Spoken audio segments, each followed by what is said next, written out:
The Beatles always gave it their all when writing and recording songs, and few put as much effort into recording music as John Lennon did.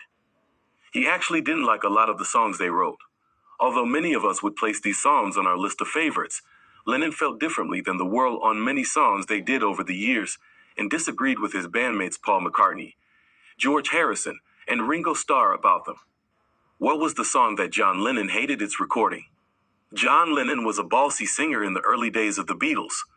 By the mid-60s, he seemed to want to sing softer and lower.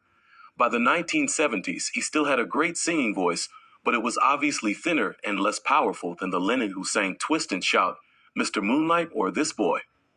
Written by Phil Medley and Burt Russell, it was originally recorded by the Top Notes. The Beatles' version is best known for Lennon's raw and raucous vocals.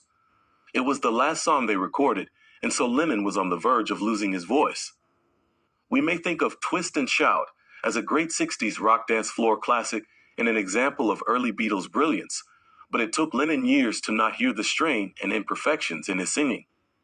Released on the 1963 Please Please Me album, this one makes you want to do exactly what the title says, twist and shout. Unfortunately, Lennon always hated this song. That was because it wasn't actually a Beatles number. It was originally called Shake, Baby. It was previously recorded by the Isley Brothers and became one of their hit songs. Lennon hated performing it, saying, "It doesn't feel right, I feel sort of embarrassed. It makes me curl up. I always feel they could do the song much better than me."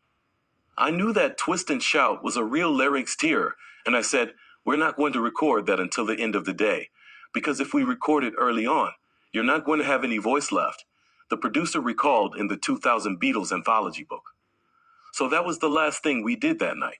We did 2 takes, and after that, John didn't have any voice left at all. It was good enough for the record, and it needed that line and ripping sound. Lennon clearly poured every remaining ounce of energy into the song.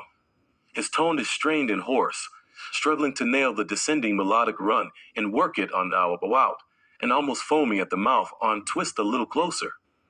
It's the kind of vocal a future metal singer could appreciate, but set against a well-oiled early rock riff. Twist and Shout nearly killed me, Lennon recalled in an interview republished in Anthology. My voice wasn't the same for a long time after.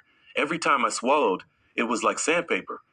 I was always bitterly ashamed of it, because I could sing it better than that, but now it doesn't bother me. You can hear that I'm just a frantic guy doing his best. We sang for 12 hours, almost nonstop. We had colds, and we were concerned how it would affect the record.